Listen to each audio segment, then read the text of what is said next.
Hello everyone and welcome back to another day here at the Damage Report. I'm John Adarola. We're still under lockdown and curfew. I don't know what comes next. Are we gonna get grounded? I don't know. But we ain't going nowhere, so we might as well talk about the news. How's it going, Emma Vigeland? How you doing? I mean, it's going. I still have a pulse, theoretically, so we should be okay. Yeah. Yeah. You know what I feel today? Proud to be an American. What a country we have. What a government we have. I feel proud of being an American in terms of some of my fellow countrymen Totally. and women. That is true. The rest of it's kind of terrible. Yeah. Yeah, we're look, obviously we're gonna talk about all of this, but just really fast, like, and I know a million people have pointed this out, but the speed and coordination and resources, how quickly they've been rallied against protesters and couldn't be against the pandemic. Like, the convention center is a military base right now, but it took them so long to start to get swabs out to people. We can make gas masks, but not N95s. Why don't we give the nurses the gas masks if they've been like piling up in police departments around the country? No, Anyway. gas masks are necessary to filter out the blood smell because that only happens for cops. They're the only one that need to just be emotionally removed from the pain they're inflicting upon people, as opposed to being protected when they're helping people. Yeah. Well, look, everyone, thank you for joining us in the chat. It's great to have you here. Please hit the like button and share the stream if you haven't already, so that more people know that the stream is live and can come and join us and talk, hopefully, productively. I'm going to pop out this chat here so that I can follow it as we're talking along. We're obviously going to be talking about what happened in D.C. last night, but beyond that, we also have the results of the second independent George Floyd autopsy. We've got a little bit of an analysis of the actual looting that's been going on in the country over the past decade or so. And let's see. Oh, more on Antifa. That should be fun. Also, Joe Biden. What's he got to say? Some good, some Joe Biden. So we're going to have a little bit of that for you, too. So it should be a lot of fun. Chubtoad just said, I have a call at 10:30. Please pause for 30 minutes. Chubtoad, just because it's you, we will pause. We will sit here silently. And then we'll come back. And because you said please. He did say please. That is nice. Okay, with that, why don't we jump into the news, Emma Vigeland? What do you think? Let's do it. Last night, Donald Trump finally spoke. And seconds into it, I wish he would go back into the bunker. But here's a little bit of what he said last night. I swore an oath to uphold the laws of our nation, and that is exactly what I will do. I will fight to protect you. I am your president of law and order and an ally of all peaceful protesters. And then there was like a rib shot afterward. Of course, the joke is on us, of course, because it's regular American people who are being brutalized, not Donald Trump and the elites that he was elected to represent, or at least installed to represent. Okay, so Emma, he's an ally of peaceful protesters. He said, I've upholded the law and followed it. Seems like there's a few issues with some of that. Dude, you were literally impeached. Yeah, for breaking the law. So, yeah, I mean, I think that's terrifying. And I think the law and order shtick is not going to work this time around. I think people are devastated across the aisle, across the board. Even the suburban mom in Kansas who voted for Donald Trump in 2016, the specific people that Joe Biden is trying to target to win in the fall, I don't think that they're looking at these protests as unjustified or as reckless. There might be some pearl clutching about the rioting, the looting, et cetera, not fully understanding that that's an expression of pain. But I think when it comes to action following Floyd's murder, I don't see this tactic being favorable to Trump. I just can't imagine that it will, because I think the outrage is so widespread. Yeah, I certainly hope so. Based on what I'm seeing in the numbers over the past few days, things have swung even more towards Joe Biden. I mean, again, it's a billion years until the election. Who knows? And Joe Biden has more than enough opportunity to look bad himself. But this doesn't seem to be helping him. I hope that while this is probably the best thing Trump could do to rile up his base isn't necessarily large enough to get him reelected. So we'll have to see about that. In the speech, some things that I found incredibly frustrating, but not at all surprising. One, in a speech that was designed to respond to organization of people exercising their First Amendment rights, he didn't talk about the First Amendment. He skipped over and started talking about the Second Amendment with a reference that both made no sense in context and also made a little bit of sense. We understand why he threw out a comment about the Second Amendment, because again, the message always has to be sent to his murderous followers. Hey, if you have a gun, you might have to defend yourself, maybe shoot some people. And of course, that is the sort of action that led us to where we are now. Yeah, that part was also terrifying. I mean, he's advocating for actions that are beyond the legal scope of the presidency. So he's saying that he's going to force states to accept a troop presence in order to quell protests, which are one of the core pillars of the First Amendment, because there were a select few people that have been rioting and looting and breaking the law. The state governors have to ask for United States troops to enter their state for him to invoke the Insurrection Act. And it is illegal to use military forces as police on protesters, on United States citizens. So what he's touting there's no legality behind it. But unfortunately, he has a lackey in the Justice Department, in Bill Barr, who will find any legal justification and twist whatever laws that he needs to in order to make Donald Trump happy. So this could be bluster, but it could be not. And if it's not, he has someone in the Justice Department who will institute whatever he feels Trump wants to do. Yeah, and of course, I mean, we're going to talk more about the whole Antifa thing that they're pushing. But also, the overarching message from last night was there is domestic terrorism going on, and so I might have to dispatch the military everywhere, whether the states want it or not. The thing is, overwhelmingly, there is no domestic terrorism going on. There is protest going on. I hate how much Fox is willing to continue to push the narrative that it's all domestic terrorism. And to the extent that there are terrorist incidents, we've seen them. If you are driving a tanker truck and you decide to try to run down protesters, that's an ISIS attack right there, effectively. The names are different, I guess, but that's what they do. But that's not what Trump is talking about. He's not talking about trying to stop that sort of thing. He's trying to get the people out of the protests in the first place. And we actually saw that last night as well. So we had a speech, which we can talk more about. But we also had, while that was going on, and before the curfew was in effect, he decided they needed to clear people out of the area. And so, again, this is reporting from D.C. Garrett Hawk is going to tell you what happened last night. I want to be super clear about what did and didn't happen right there. Nothing happened on the side that the protesters were in. I was standing with those protesters. I've been with them since 2 o'clock this afternoon. It was by far the most peaceful day of protest that we've had in D.C. since this started on Friday night.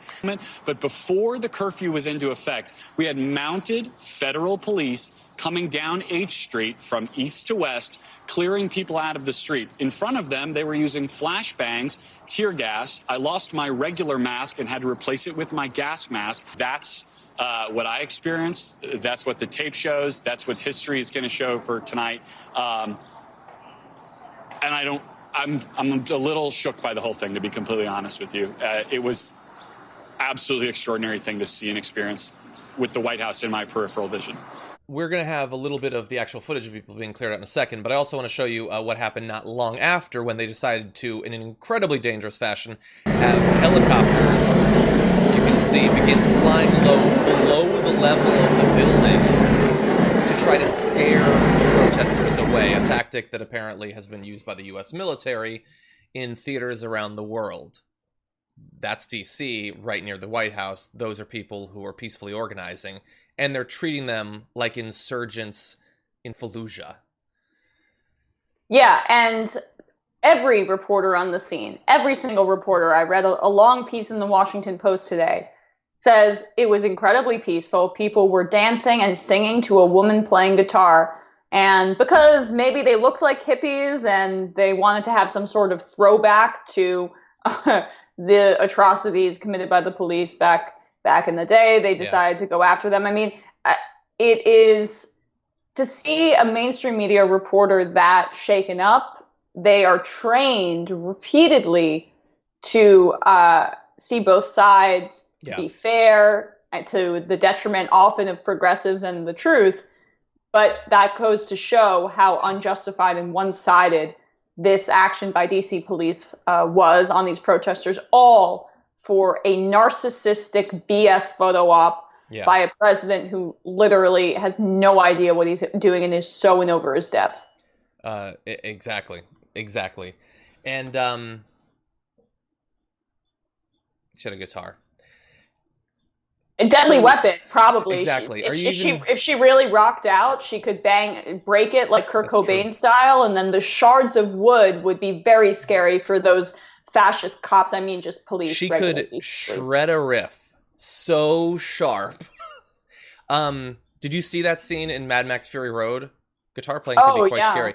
No, but seriously, I think that it's so in the wake of last night, where he once again talks about dominating the streets, overwhelming force, says he's going to send the military around the country to take out the terrorists, which are just people who are rightfully enraged about what they see. And they tear gas peaceful protesters before the curfew and have horses trample them out of the region. And then they're buzzing the streets of DC with a helicopter. I believe it's important to acknowledge when you've been wrong about something. I believe it is not a show of weakness. It is a show of strength when you can acknowledge that. So I would like to take this opportunity to apologize for the many times over the past 3 or so years where I have implied that Donald Trump is a significant threat to this country.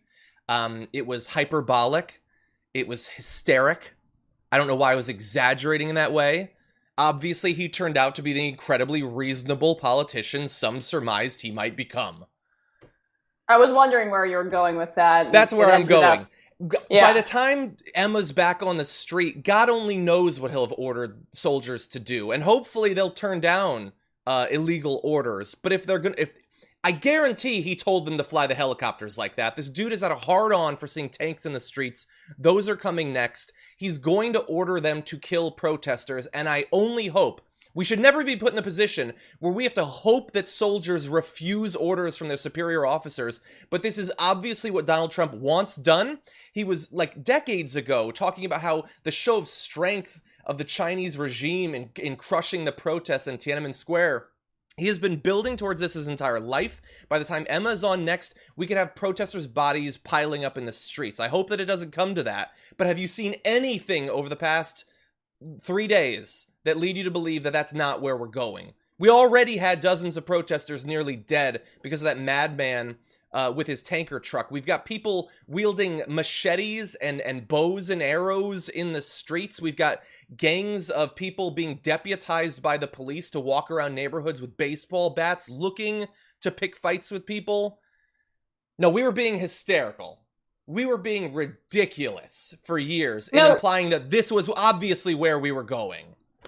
John, you're missing the point. Because Donald Trump got elected, the progressive movement's actually stronger, and it galvanized so that we would all fight Donald Trump and that we'd have a new Speaker of the House. Oh, wait, we'd have someone in the Senate who was actually fighting for people in leadership, or for progressives in leadership. Oh, wait, and Joe Biden's the nominee. Well, just kidding. Hopefully, that terrible theory by idiots online that Trump would be better than Hillary Clinton for progressives has been proven so wrong. Mm-hmm. Look at what's going on right now. Look at the blood that's on your hands if you make that kind of argument. You can't make politics like a political...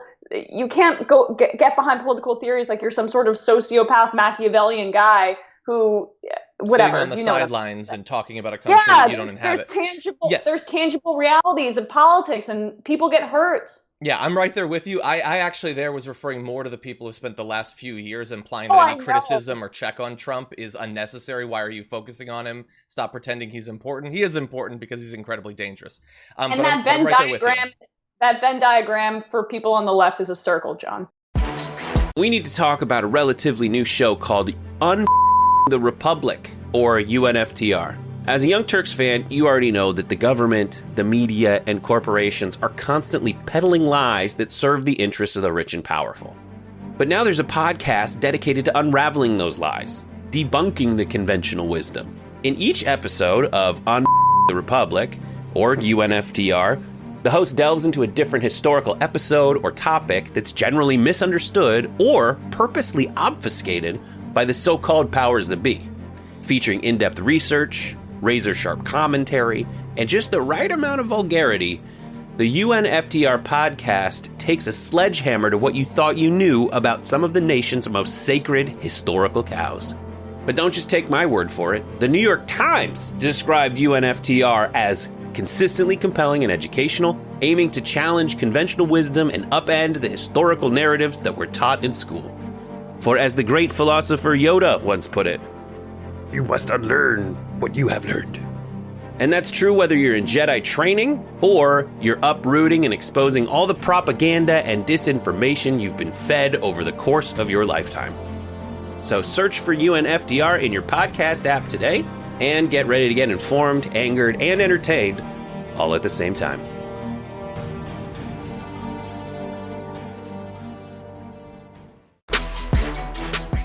Donald Trump didn't just tear gas peaceful protesters and throw flashbangs into them, have his soldiers do that for nothing. He did it with a purpose, and that was for him to walk across the street and do a photo op in front of a church. Let's show you a bit of that.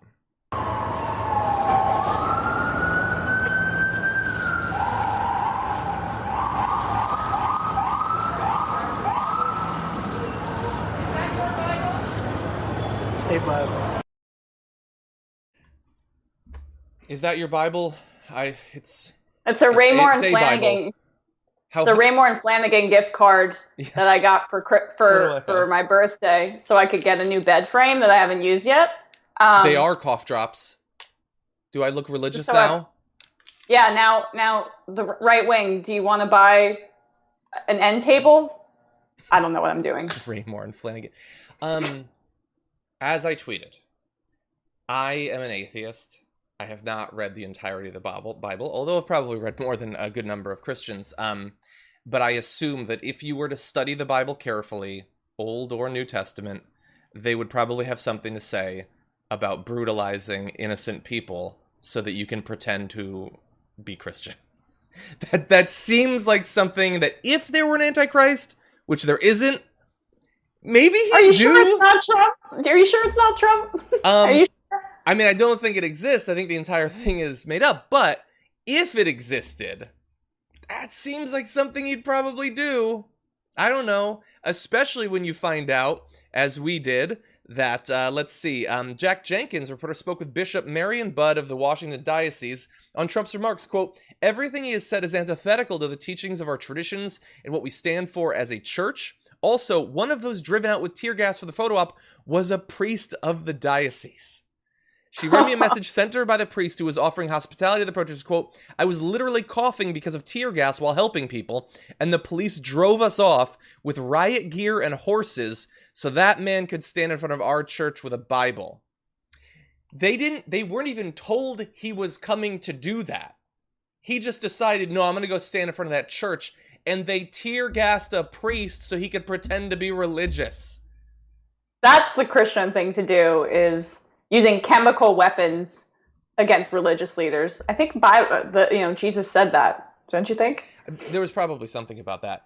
Also, I hear all the time, we have to invade other countries because they use chemical weapons on their citizens, and Donald Trump is doing it so he can take a photo in front of a church with a Bible he doesn't even read. There's a viral video from 2016 where he can't name one passage. They just want him to name one of his favorite passages. It's so easy. I can remember John 3:16. Just say that. Just say that. I don't even believe in God either. And I know that one off the top of my head. Every little white girl has it tattooed on her butt. I don't know. Just say that one.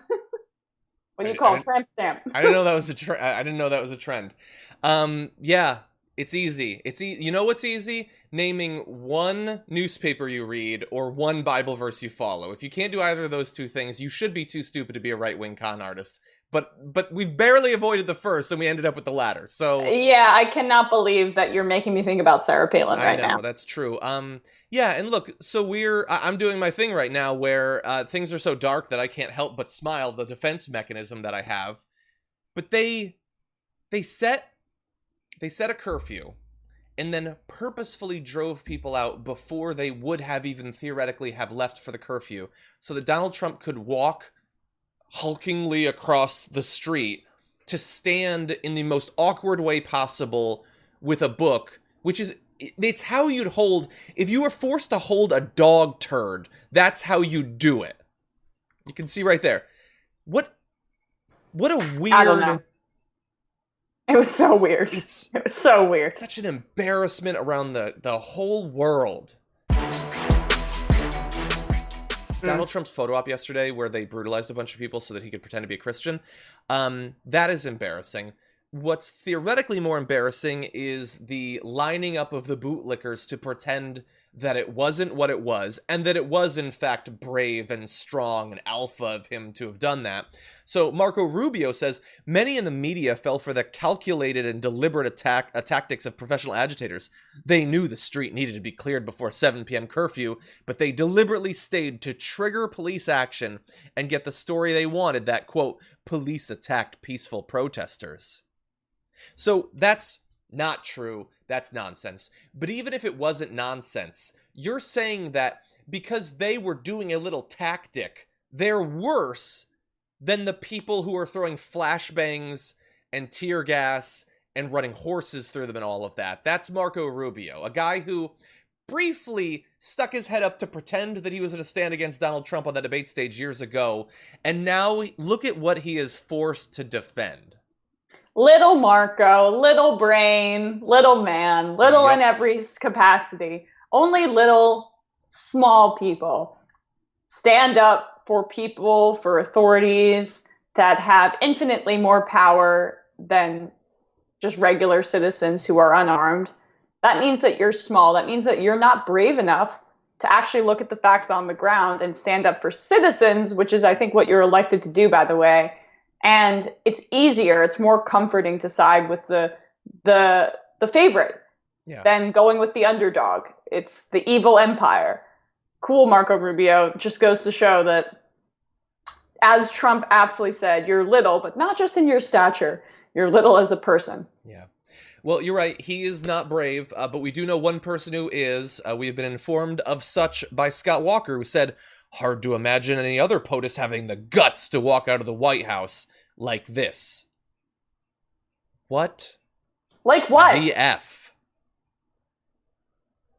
I hate that black and white photo too. Yeah, the black and white. It's like the Entourage. It's like the Entourage cover, except it's just even more douchey, which I didn't think was possible. So they sent in hundreds of military police to clear everyone out of the region, so that no one is nearby. No one's within earshot. And then he comes clomping out of the White House. What is brave about that?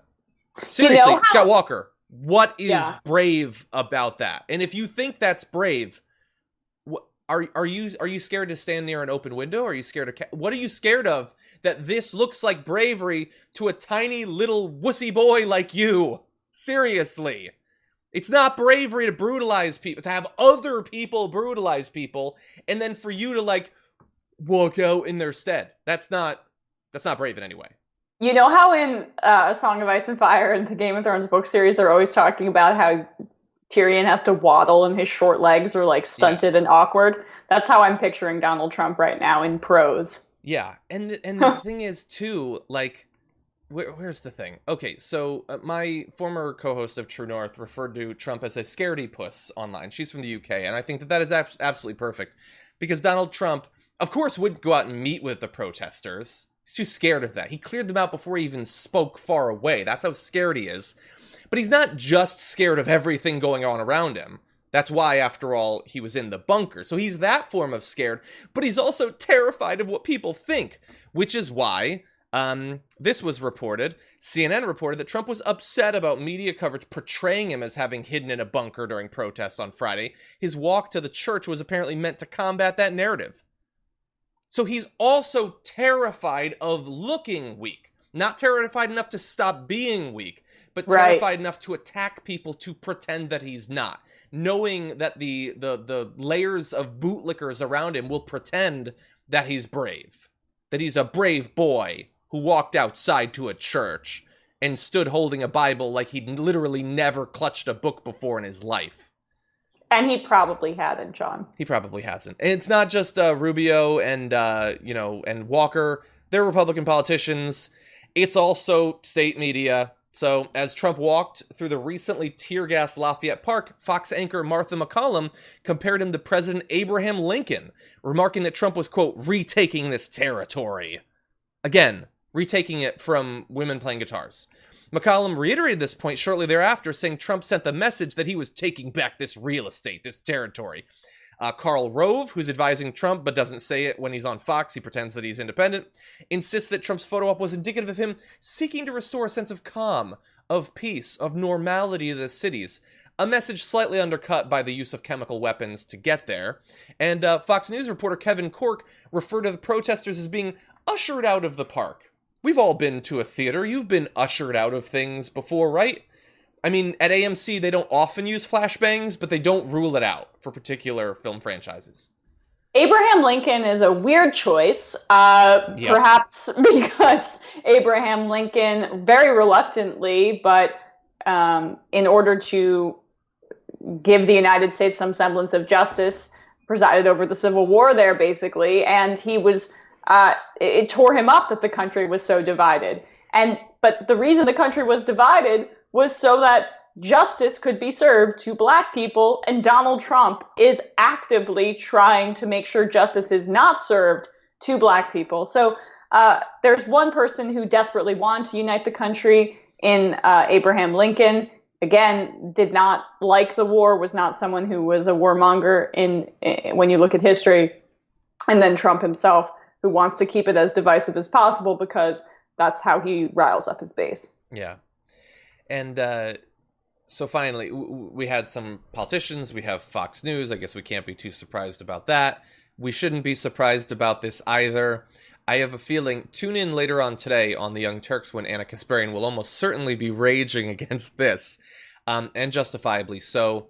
Everything that we just described for you about Donald Trump's speech, how scary and unprecedented and obviously illegal and unconstitutional it was, the ridiculous photo op after gassing people, including priests, all of that. How does the paper of record describe that night? As chaos spreads, Trump vows to end it now. I don't get it. I don't get it. He already hates you. Just stop. You're never going to be in Republicans' good graces because they are anti-fact. So maybe just report the facts. It's the most frustrating compulsion. Yeah. And I've seen it just talking to people who work in the mainstream media. It's like they're brainwashed in that sense, where they have to be what they think is fair, but it's really just this internalized fear of the right that forces them to portray things as they aren't. And just stop it. Just stop. The country's on fire, and stop claiming that it isn't. Stop claiming that Trump's standing there with a hose when he's really standing there with a flamethrower. I almost swore. You caught it. So that's really, look, and the reason that it's so frustrating for us is, I think you share this view, John. We need these papers that are just going to report straight facts. I mean, we rely on them. You and I do to analyze the news every day. Yes. So in a healthy democracy, there needs to be that kind of objective news outlet that isn't just us, that are, we obviously have a perspective. And so we want them to do better because we need them to do better. Yeah, 100%. Yeah, I don't want to, I'm not one of the people who's if I attack the New York Times, I can get some people to like me on Twitter. Or something. Right. I don't want to do that. I want them to be good. That's what I want. I don't expect that they're going to be pushing for UBI or anything, but I want them to be reliable. That's what I want. I'm not in this for clout. I'm in this for the country to be where it needs to be. That headline, if they sent that draft to Trump and asked him, any changes, sir? He wouldn't make any. That's what he would have put as the headline.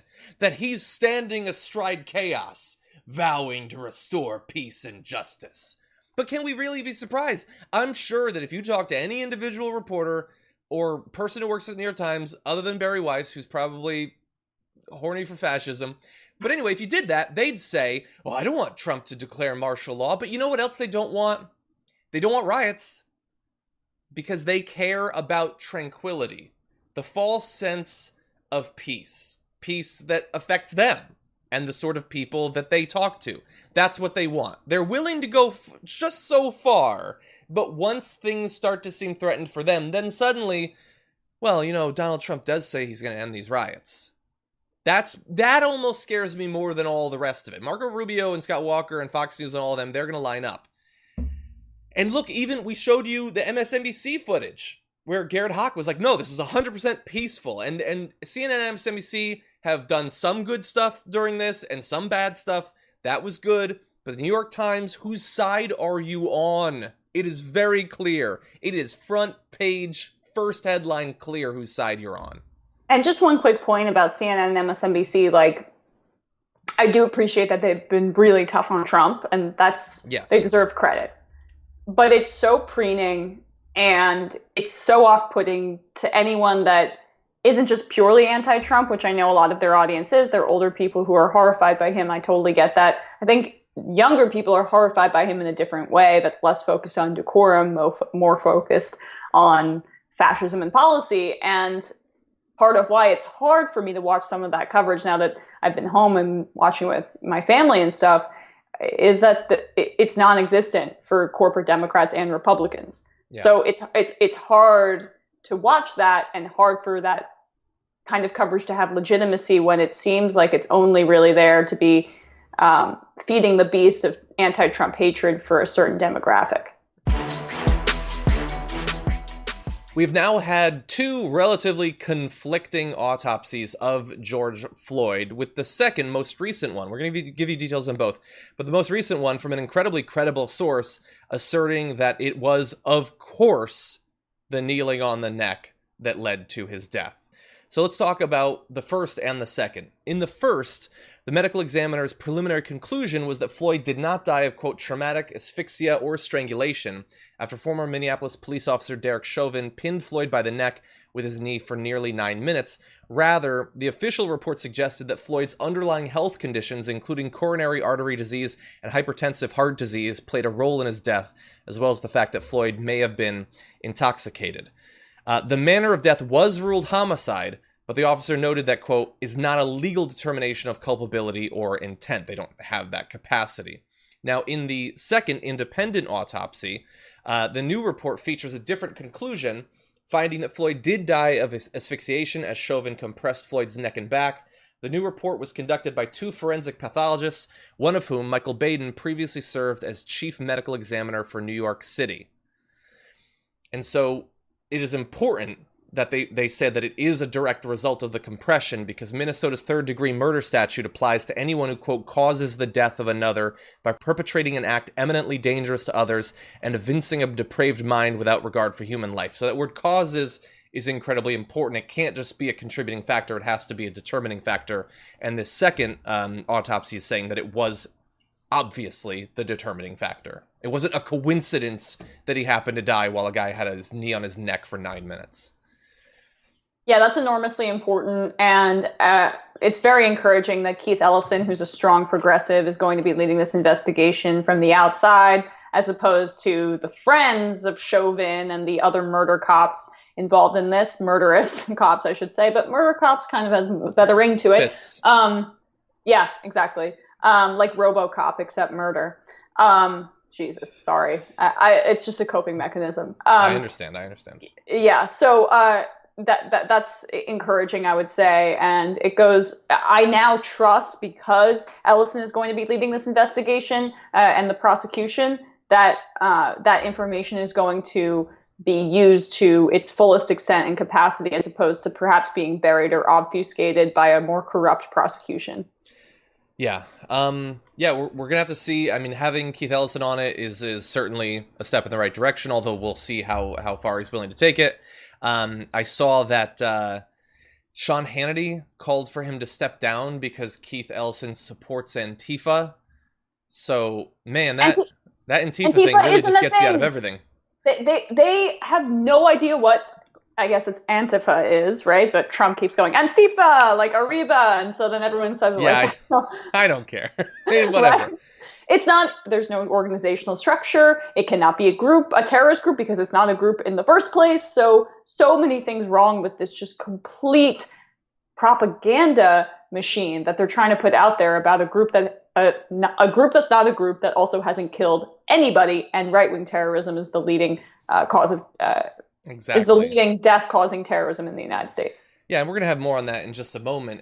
But I just want to tell them, you guys, you don't need a new word that you just have to say and it solves all your problems. You already have Obamagate. You just say that, you don't have to define it, and it just solves everything. You're moving on too fast. You got to build a brand. That's what I'm saying. But honestly, John, though, it's so crazy how effective just saying Antifa over and over again is. I can't tell you how many people who kind of follow the news casually in my life, again, older people watching cable, maybe one specific cable channel, obsessed with Antifa. They don't even know what it means, but it doesn't matter. It just feels right. They know to be scared.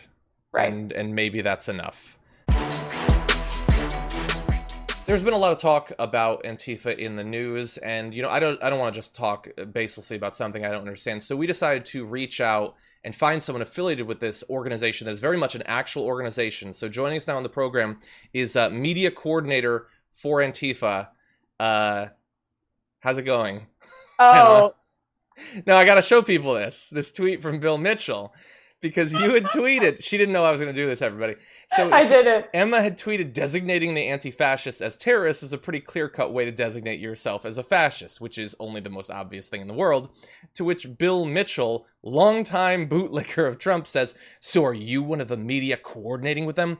Maybe they have a spot in Gitmo for you as well. Hashtag Antifa domestic terrorists. Yeah, what? You know what, Bill Mitchell? I might use a deadly weapon against you, aka a guitar, just like the protesters at that other. I'm going to sing to you and cause a prison riot. I don't know what I'm talking about. No, she's mad. That's how they are over at Antifa. And by the way, a lot of confidence in the strength of the branding around that when you have to do hashtag Antifa domestic terrorists. Right. If you have to put the domestic terrorists, then I don't think you've really sold it yet. But anyway, look, so I'm sort of joking, but let's be clear about what that is. This guy who just is totally Trump, whatever Trump wants, whatever Trump says. They say Antifa's not actually against fascism, and fascism isn't a real thing, but if it is, it's left-wing. I certainly wouldn't support it. Wait, you disagree with me? Maybe you should be in Gitmo, Emma Vigeland. Have you considered that? Maybe there's a place for you.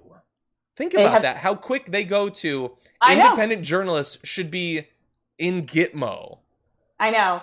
Honestly, I'd have a great time with all the other progressive journalists there, to be honest. So we be careful what you wish for. We might lead a prison riot and end Gitmo for good. But not actually. That was a bizarre tweet, so I just retweeted it without comment because he's such a clown that I found it amusing.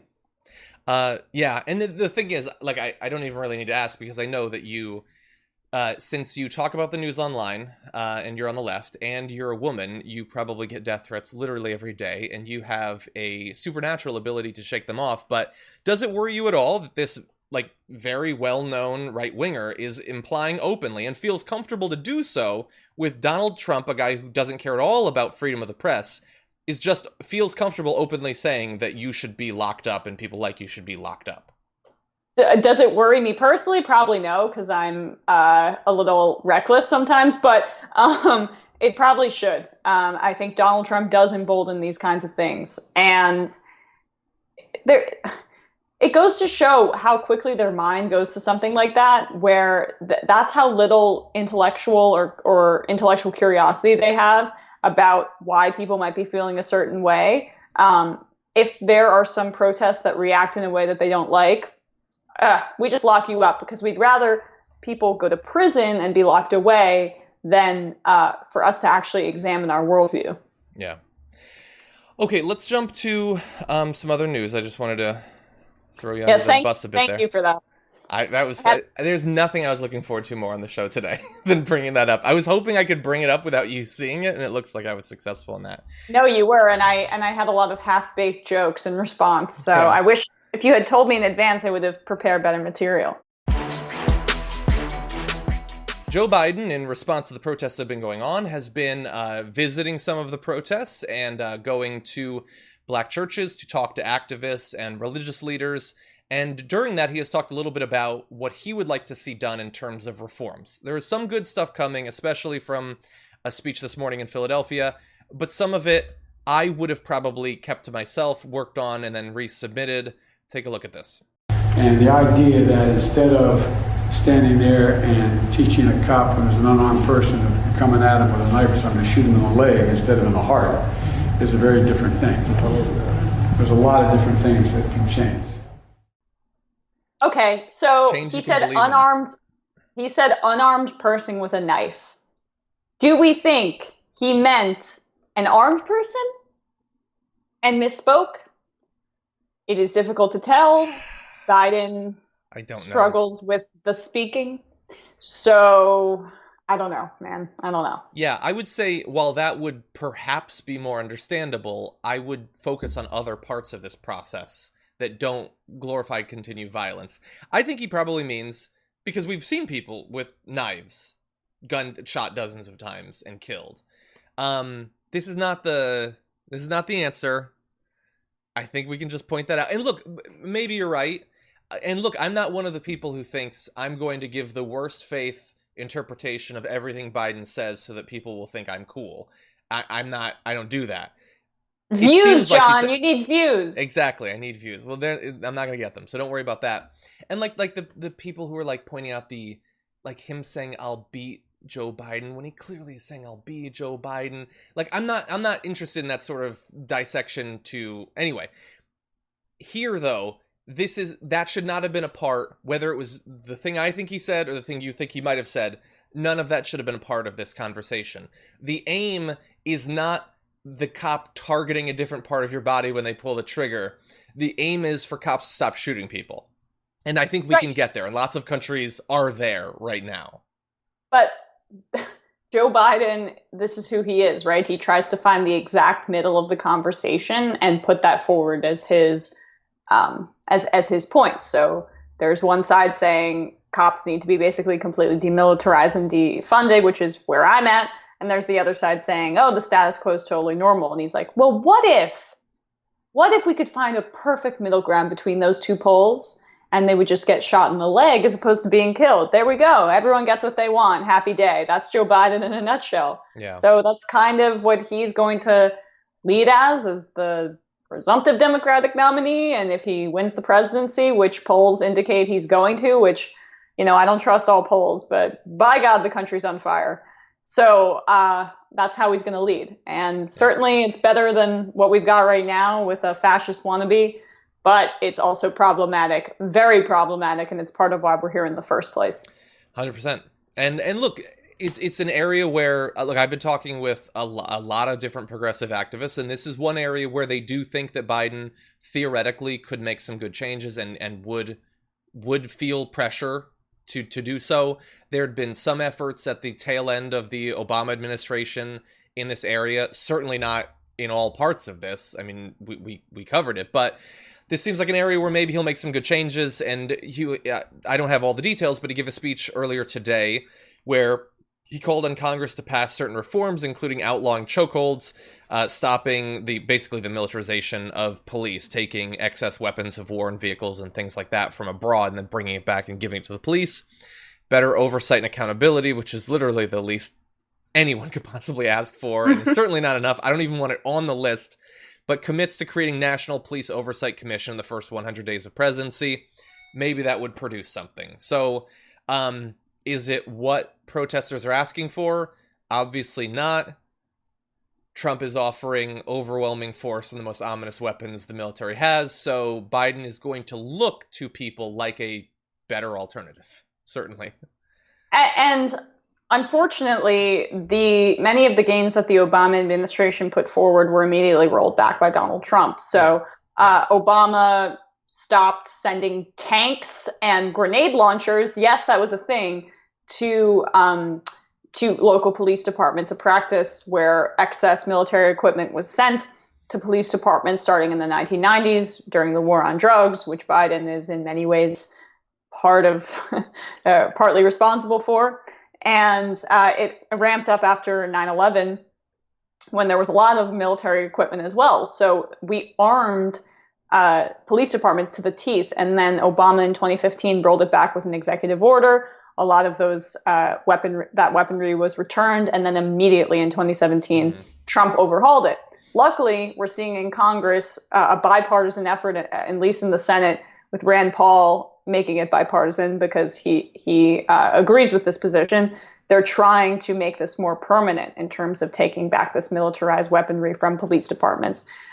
Yes. But there's a very good chance that Trump would veto it. Joe Biden probably would not veto this. So there's a good indicator of the difference there. Yeah, and look, in this area and in others, the thing that can be easily reversed by the new Trump administration can be de-versed by the next administration. And, you know, I automatically think about the dozens and dozens and dozens and dozens of environmental regulations that were put into effect under Obama and reversed under Trump. But there are some in this area as well that hypothetically could be quickly reversed, you know, even if the Senate doesn't go Democrat at the end of the year. Continue. No, my point was just that, yeah, I mean, we're in this age of hyper-partisanship that I think oftentimes is, it's overstated because Republicans and Democrats do agree on a lot of things, but mostly it's from the Republican side where they vetoed everything that Obama put forward. Yeah. And it makes it very hard for permanent legislation to pass in this area. So that's why it was able to be undone so easily by Trump, because executive orders are flimsy. And that was the reality of the situation when Republicans controlled the House and the Senate when Obama tried to make those reforms. I know that there's a lot of people out there that are really worried about the looting that's been going on in America, and so I thought, you know what, we're gonna do some serious coverage of this looting and the toll that it has taken. And this information is coming from an Inspector General report that says that the Treasury Inspector General for Tax Administration for the IRS found that nearly 1 million high-income individuals who didn't file returns cumulatively failed to pay over $45 billion in taxes between 2014 and 2016, and that the agency hasn't tried to collect from many of those taxpayers. So I don't know exactly what that equals out to in terms of like watches or shoes or TVs or whatever. But $45 billion has been looted from the US government by extremely wealthy people protected by layers of lawyers, and the IRS, either because of a lack of interest or a lack of resources or both, has decided we're not even going to try to get that money back. That is some high quality looting right there. Well, it doesn't count as looting if wealthy people do it because they do it in secrecy and they're very sophisticated when they do it, and they're doing it motivated by greed. When you're poor, when you're black, when you're protesting inequality and you're motivated by anger towards the injustices that you face your entire life or your friends have, no, that counts as looting. So I would say that perhaps the millionaires and billionaires should get away with it, because as long as it's a number on a screen, people don't really care, you know? Exactly. Yeah. If it's a product, I mean, then it's property. It's serious. If it's money that should have been available to the U.S. government to pay for, you know, food stamps, infrastructure, God only knows what. Maybe we could have afforded some of the PPE and things like that. Maybe we could have fast-tracked those tests if we'd had that money. That's too hard. Let's not think about that. And wasn't that supposed to trickle down on us? Wasn't it supposed to? I mean, right? Theoretically, it trickled $45 billion less than it seemed like it should have. So here is how bad it actually was. So we talked about the raw numbers. The IRS didn't put 326,000 of the cases into its enforcement system, and it closed 42,000 of the cases without ever working on them. Hundreds of thousands of cases of huge quantities of money that are owed to the federal government didn't even get logged into the system. And tens of thousands, they were like, I just don't feel like it. We're done with that. You think they'd do that with you if you shoplifted some cereal or something? No, that's what they did. And I understand that some are going to say, you know, it's because, you know, there's huge budget cuts, 19% decline in collection staff. And that is certainly why mostly Republicans, not entirely, but mostly Republicans have been pushing for further and further cuts to the IRS in the last decade or two. But this is the result. You get to get away with cheating the government out of tax revenue. And that's when there actually are taxes. They've been cutting them and cutting them and cutting them. But even then, what remains, they don't necessarily pay. Exactly. So we have corporate looting where Amazon doesn't pay any taxes whatsoever, and then you have rich person looting. But none of this gets attention from mainstream press because the images of poor or black people or protesters taking a TV out of a Target, that's going to scare people. That drives fear, and if it bleeds, it leads. And then, wow, your ratings are up. But when it comes to the actual millionaire, billionaire corporate overlords who are actually affecting your day-to-day, that's not as compelling and might actually offend our parent companies or our bosses. While much of the talk around reopening the economy has focused on the economy portion of it, people getting back to work and businesses revving back up, a significant portion of the conversation has been focused around what is going on with kids and schooling, and for the many parents around the country that have been suddenly cast as homeschoolers, this is a big concern for theirs. So joining us now to talk about the future of schooling during this pandemic, where we go from here, we've got Marc Porter Magee, founder and CEO of 50CAN and senior fellow at Georgetown University's Future Ed. Marc, welcome to the program. Thanks, John, for having me. Glad to have you here. And, I wanted to start off by giving you an opportunity to tell us about the organization and the work that you're currently doing right now. Thank you. So I play two roles. So one role is I'm the founder and CEO of 50CAN, which is short for the 50 State Campaign for Achievement Now. And the basic idea is we want to make it easier for concerned parents and students and citizens to be advocates for a great education for all kids. Mm-hmm. And we think, there's a role for every form of government to play, but 90% of the funding for schools is local. 90% of the big decisions that get made happen at the state or district level. So that's what we're all about, is helping people advocate in their own backyard. So catch us up a little bit. So obviously this has been a pretty disruptive couple of months. How disruptive has it been in the short term, and from your view in the long term in kids in terms of kids' education? So, I think we use the word unprecedented a lot in the past few months, but it really is unprecedented in American education to have 95% of kids being educated in their own home. We haven't seen that in 150 years since the advent of the first public schools. So we're in completely uncharted territory. We went from 5% of kids being homeschooled to 95%. And we did it without any planning. It just all kind of happened. Kids were in school on a Friday. They were not in school on a Monday. There was very little training, very little equipment set up ahead of time. So it's hard to overstate how chaotic it's been. And so I guess maybe a silver lining is, I know I've seen a little bit of anecdotal evidence that some parents have enjoyed the process of becoming more invested in their kids' education. From your point of view, is it likely that that's probably pretty rare in comparison to parents being overwhelmed and kids potentially being set back quite a bit in their education?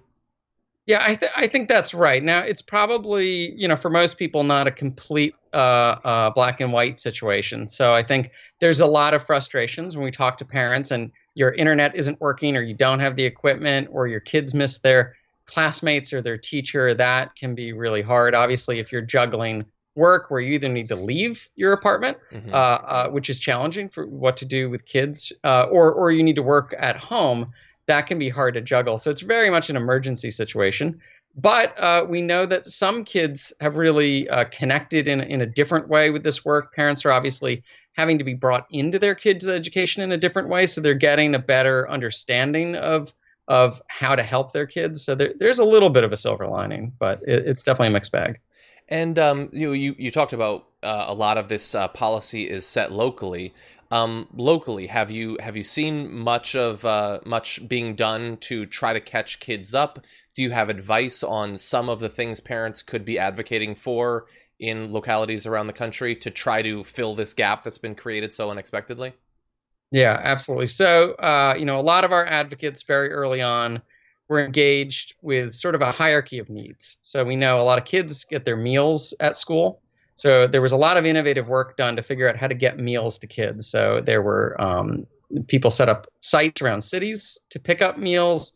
Districts reuse school buses to bring those meals around. And then lately we've been seeing an innovative approach where we're getting money directly in the hands of parents electronically so they can purchase those meals. So that's been a big push around connectivity, free internet, free devices. You might say that's kind of part of the new package of public education is your kids deserve to have that connectivity.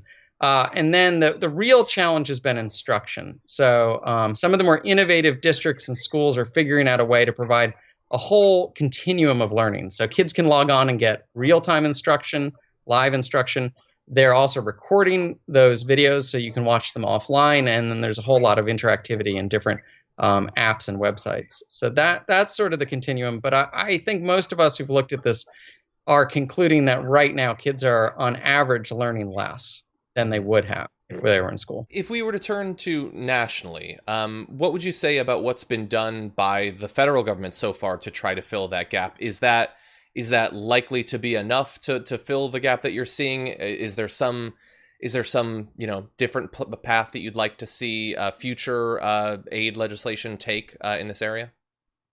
So I think the first thing we need to decide is, how do we rate the essentialness of schooling? So we would commit that schooling is one of the most important things we need to have working right. So if we don't have school working right, we're not only falling behind as a country in learning, but it's incredibly disruptive to families. So far, we've dedicated about $13 billion in federal aid to our K-12 system, which sounds like a lot of money until you realize we spend about $600 billion a year. So it's really just a fraction. Wow. And what we're asking of our schools is so much more. So it's actually much more expensive to transition to online learning, to have that equipment in place. And what we're thinking about in the fall is a whole variety of things that need to change. So one of the ideas is that you'd have half as many kids in a classroom. So that means that you need twice as much space.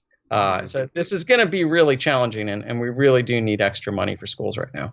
Yeah, and potentially twice as many professors, which is certainly good news for kids finishing up their dissertations and thinking about going into academia. But I want to talk a little bit about, you talked about the $13 billion, and that money is obviously seems wholly inadequate as a lump sum, but apparently it's also, localities are having trouble figuring out exactly how they should spend it. I know that the Secretary of Education has been saying she wants the majority to go towards private schools, even though in a lot of these areas it's overwhelmingly public. Is that going to create significant barriers to even the small amount of aid that's been provided actually getting to kids? There does seem to be a lot of chaos right now and a lot of confusion about how to get this money into hands of schools quickly. The way the federal law was written is it said it should be a formula based on the number of low-income kids in schools. The secretary then gave guidance that seemed to suggest that additional money would go to private schools. Now you have states like Mississippi saying, well, we're going to follow the letter of the law. So it's really confusing right now. And I think probably no cabinet leader right now in the Trump administration has a lot of credibility, but particularly Secretary DeVos really doesn't have a lot of credibility within the education community right now. So that's also compounding it. And a sort of related issue that potentially could tie into the economic struggles that people are already experiencing, and that certainly will follow in the wake of once we finally move past this pandemic, is there was going to be legislation that was going to overturn Betsy DeVos's intervention on student loan forgiveness. That has been itself taken out. What do you think about that as a potential avenue for effort to try to get some aid for those already overburdened by a ton of student loan debt? Presumably that itself would be vetoed as well, but is this an area that you think some good could be done in?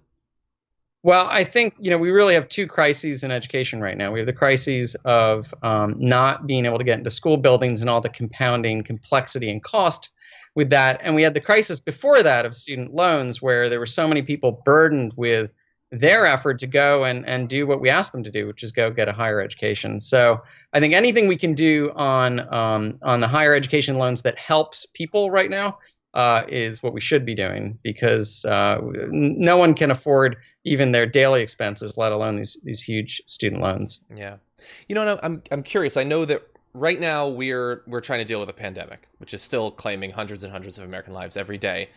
But it seems like for the kids, they're potentially being set back. Some might miss a semester or longer because we don't know. There's talk about the possibility of a second wave coming as kids would be going off to high school and college and all of that.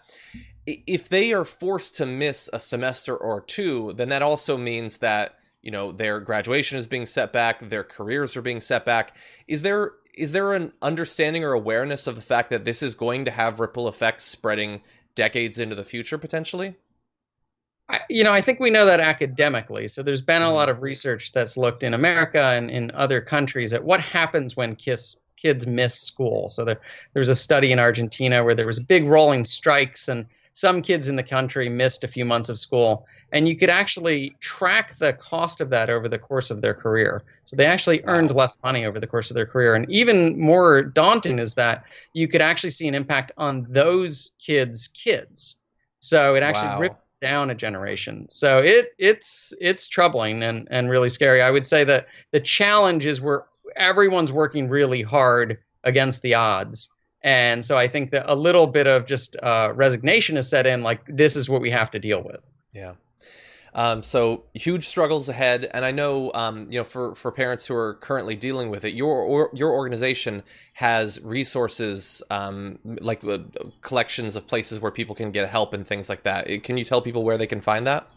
Absolutely. So you can go to our website, which is 50can.org. So it's 50can.org. We've got a whole section on COVID-19 with resources for parents. We have active campaigns with people on the ground you can plug into. We also do a weekly news roundup where we bring all of the resources and actions and all the things that are happening at the federal and state level right into your inbox. So you can sign up for that. Awesome. Marc Porter Magee, thank you for joining us on the show today. Thank you, John.